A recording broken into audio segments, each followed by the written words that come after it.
The lab that a lot of practitioners will use is called Trace Elements Lab. There's another one called Analytical Research Labs. They're both in the United States, and there's a few others as well. Analytical research labs, they're going to test about 20 different elements. Trace Elements test 37. So somewhere between kind of 20 to 40 elements is usually the common theme between labs. And one of the most important parts is, what do they do with the hair when it arrives at the lab?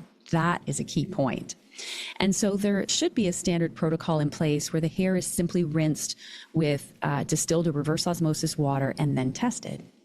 There are some labs, though, that will chemically wash the hair. Now, the problem with that is that it strips the hair of vital minerals like sodium and potassium specifically. It can affect other ones too, but those are the two main ones.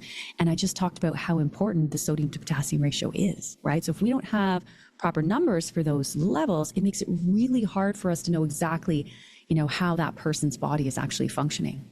And so that's a critical factor. You want to make sure you choose a really good lab. You want to make sure they don't chemically wash the hair. You also want to make sure they don't ask you to submit the hair sample in plastic or foil or anything like that. It should be put into a plain white paper envelope so there's no contamination from external factors with obviously the submission.